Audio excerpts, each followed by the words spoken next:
दोस्तों हम फिर से लेकर आ चुके हैं आप लोगों के लिए सुबह की सभी ताज़ा और बड़ी खबरें। एक एक कर आपको सारी खबरों की जानकारी देंगे आज देश दुनिया में क्या कुछ हो रहा है। दरअसल दोस्तों सबसे पहली जो बिग ब्रेकिंग न्यूज़ आ रही है, किसान नेता राकेश टिकैत का बड़ा ऐलान। जी हाँ, दरअसल दोस्तों किसान नेता राकेश टिकैत का कहना है कि फिलहाल किसानों का जत्था आ रहा है। जी हाँ, भारतीय जनता पार्टी रोक सके तो रोक ले इन किसानों को, इसके बारे में आपको विस्तार से बताएंगे। वहीं पर दोस्तों अगली बिग ब्रेकिंग में हम आपको बताएंगे, जी हाँ, रवीश कुमार ने गाड़े झंडे। नंबर 1 पर दोस्तों रवीश कुमार का चैनल और उनकी ऑनलाइन वेबसाइट यानी कि मोदी सरकार की गोदी मीडिया को बड़ा झटका लग गया, इसके बारे में आपको विस्तार से बताएंगे। वहीं पर दोस्तों क्या जम्मू कश्मीर में अब पीएम मोदी की दूसरी क्रांति शुरू, जी हाँ, हिंदू सीएम बनाया जाएगा, इसके बारे में भी आपको विस्तार से बताएंगे। वहीं पर दोस्तों अगली बिग ब्रेकिंग में हम आपको बताएंगे, जी हाँ, दरअसल दोस्तों आप लोग बता दें मोदी सरकार के ऊपर राहुल गांधी का बड़ा हमला।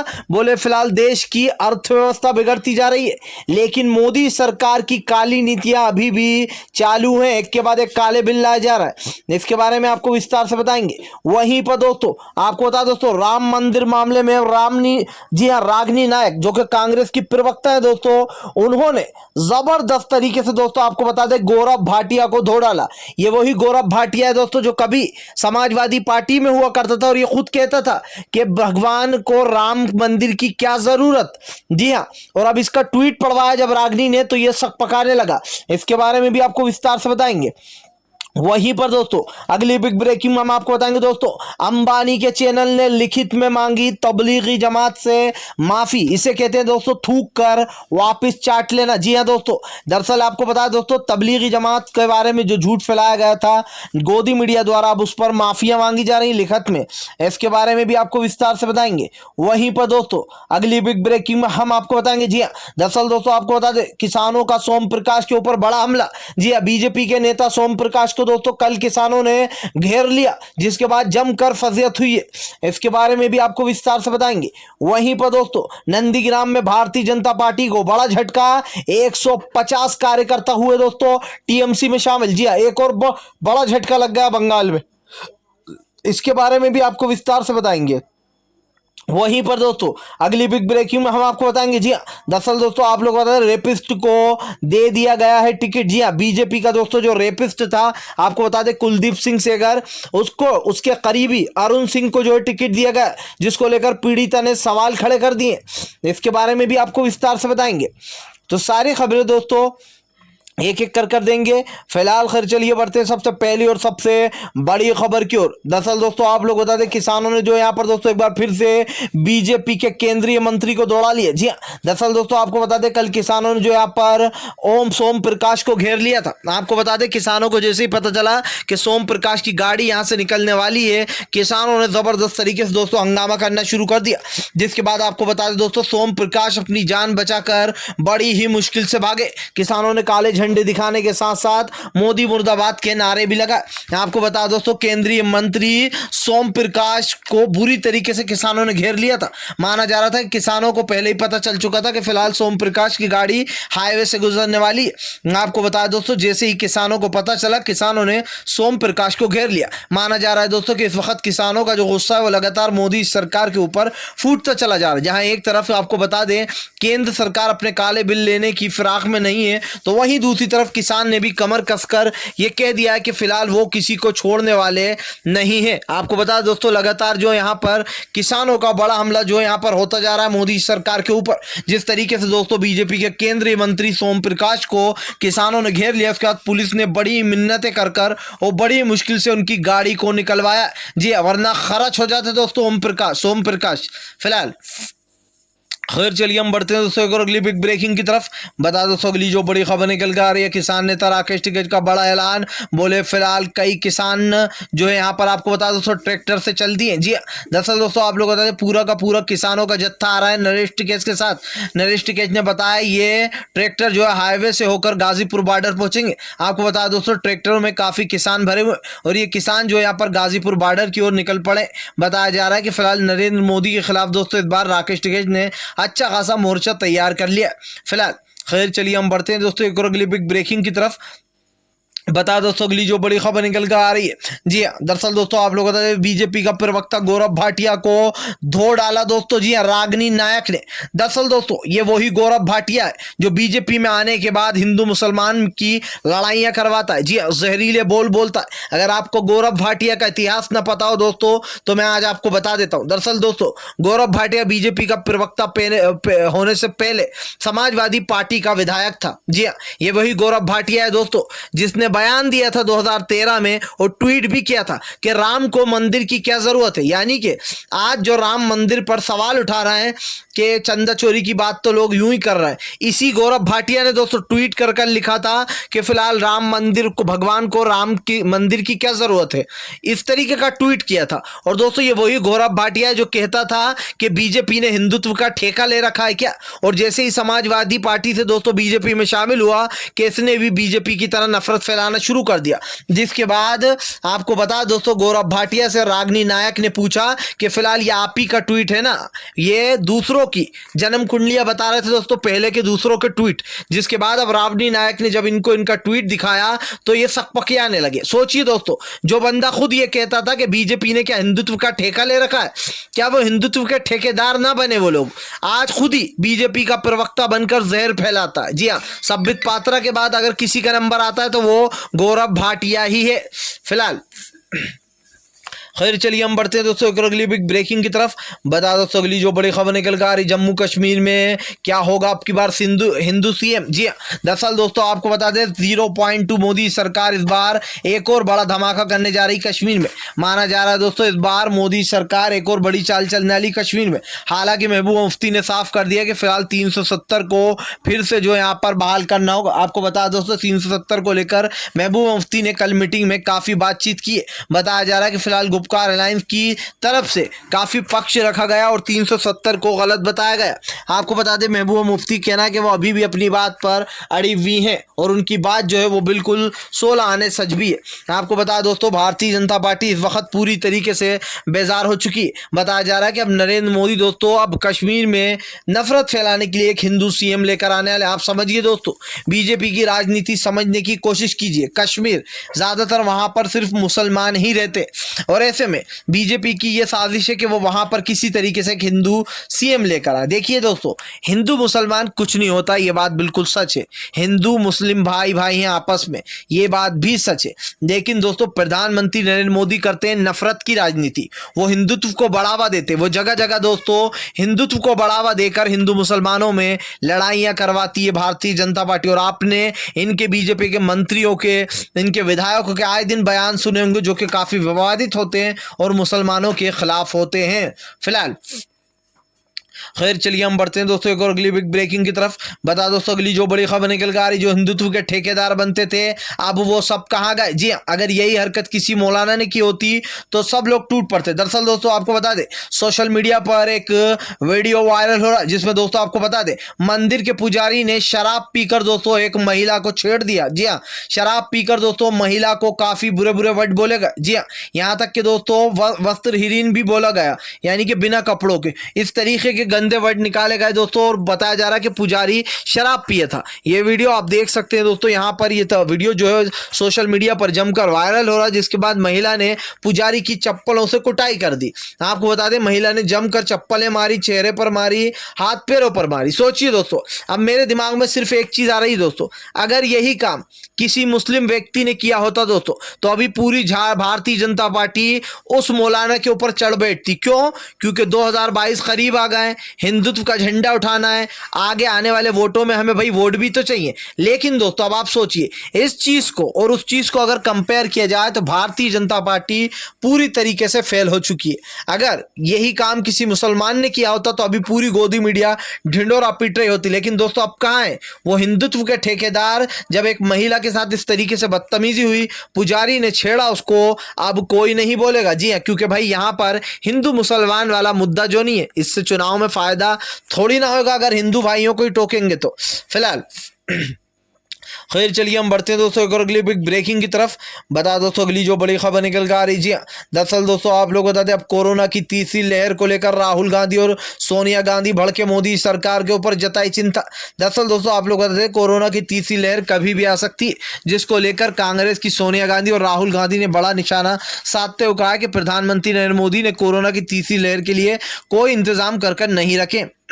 आपको बता दोस्तों, राहुल गांधी का कहना है कि आज हमारे देश में लगातार कोरोना के केस बढ़ते चले जा रहे हैं। जी अब तीसरी लहर जो आएगी उसके लिए भी मोदी सरकार ने कोई इंतजाम कर नहीं रखा। राहुल गांधी ने कहा कि रोने धोने से काम नहीं चलता। जी अगर आपको करना ही है तो अस्पतालों में बेडों के इंतजाम कीजिए, बिस्तरों के कीजिए, लोगों के लिए दवाइयों के इंतजाम कीजिए। लेकिन दोस्तों आपको बता दें, भारतीय जनता पार्टी के खिलाफ कहीं ना कहीं अब मोर्चा खोलकर रख दिया।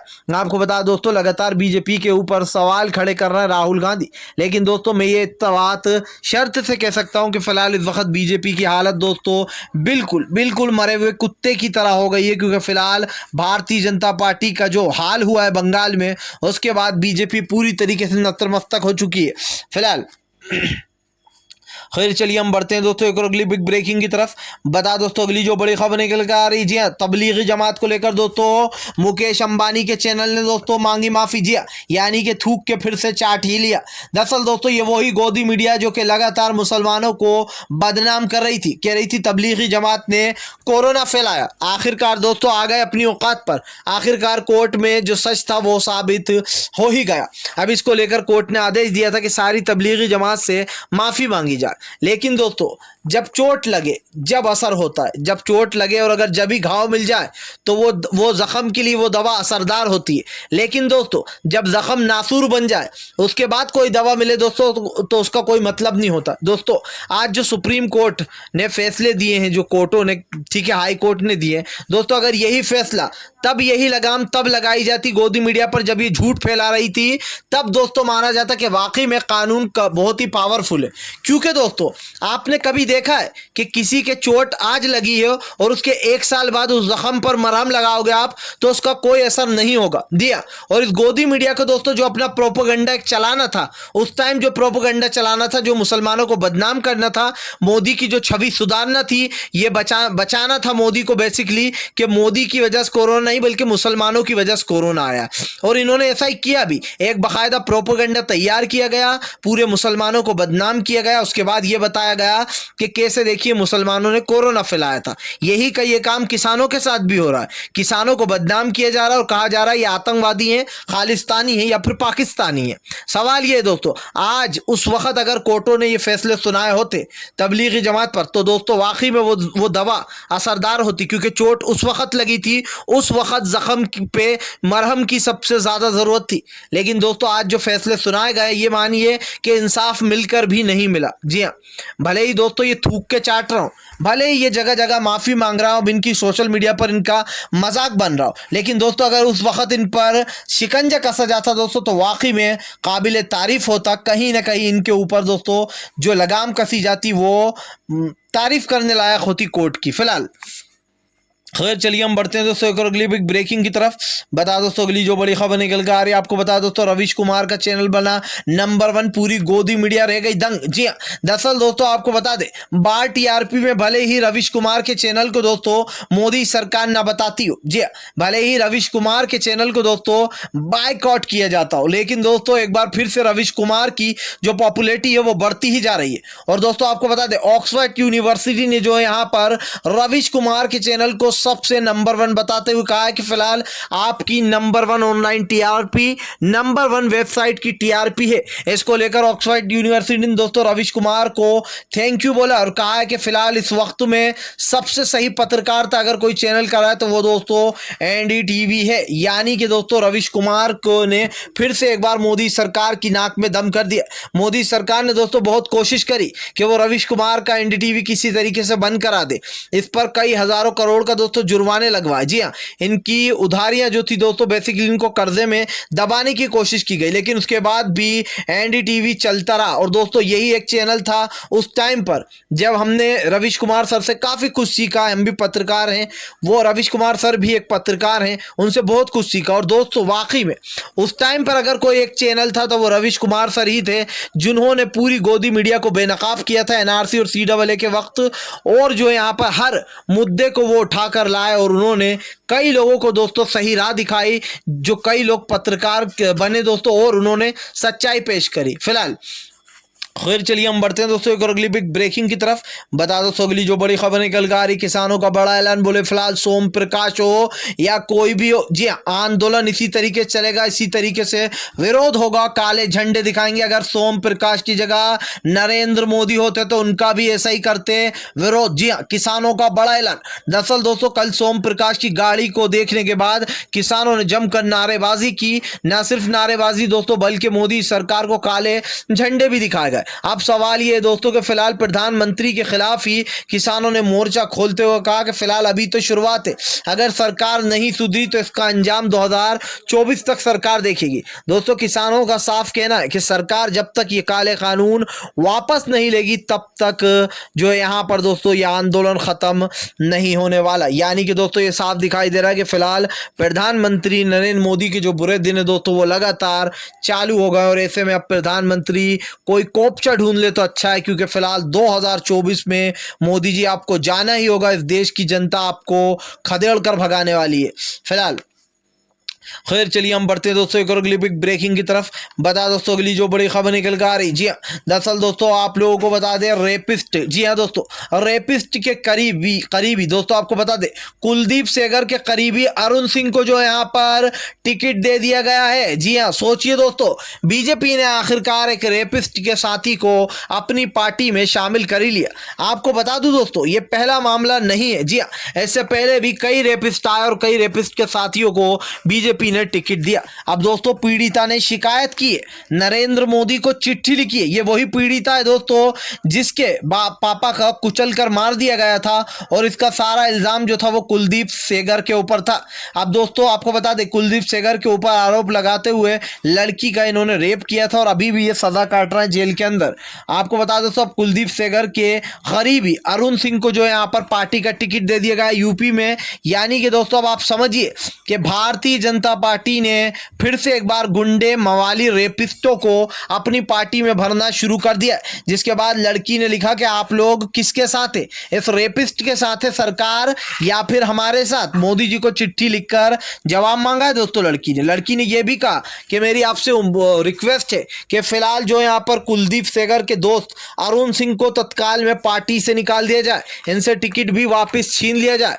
दोस्तों अब बीजेपी को टिकट तो वापस लेना होगा। जब सवाल उठेंगे और जब विपक्ष निशाना साधेगा तो उसके बाद देखना है मुझे दोस्तों कि ये क्या करते। सोचिए दोस्तों एक लड़की को जो है यहाँ पर अपने घर में बांध कर रखा गया कम से कम दोस्तों 1 हफ्ते से ज़्यादा, उसके साथ लगातार रेप किया गया। उसके बाद दोस्तों कुलदीप सेंगर ने उसके पापा यानी कि जो लड़की के फादर थे दोस्तों बाप को भी कुचलवा कर मरवा दिया ट्रक से।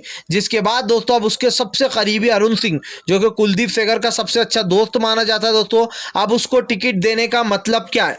क्या भारतीय जनता पार्टी ये बताना चाहती है कि उसकी पार्टी में रेपिस्टों और खूनी मर्डरों के लिए खुली जगह है? जी हाँ ऐसे लोग आए और हमारी पार्टी में शामिल हो जाएं। आप खुद सोचिए दोस्तों सीएम योगी के ऊपर न जाने कितने केस दर्ज थे, लेकिन सीएम बनते ही सारे केस हट गए। जी हाँ यही तो भारतीय जनता पार्टी का असली चेहरा है दोस्तों कि गुनहगारों को अपनी पार्टी में शामिल करना, उसके बाद उनको ग्रीन झंडी दिखाकर ये कहना कि सारे जितने भी आरोप हैं वो सब कुछ हट जाएंगे, बीजेपी में आते ही तुम जो यहाँ पर पूरी तरीके से मुक्त हो जाओगे। फिलहाल दोस्तों ये तो आपने वहां पर भी देखा होगा अभी बंगाल में किस तरीके से नारदा केस में ममता बनर्जी के 4 लोगों को गिरफ्तार किया गया, लेकिन शुभेंदु और जो दोस्तों आपको बता दें इनके करीबी एक और थे उनको गिरफ्तार नहीं किया गया क्योंकि शुभेंदु भाई बीजेपी में शामिल हो चुके हैं। फिलहाल वीडियो पसंद आए तो लाइक जरूर कीजिए और अगर आप हमारे चैनल पर पहली बार आए तो सब्सक्राइब करने के साथ साथ पास में घंटी आएगी उसको जरूर दबाएं ताकि हमारे हर वीडियो की अपडेट आपको मिल पाए और इस वीडियो को ज्यादा शेयर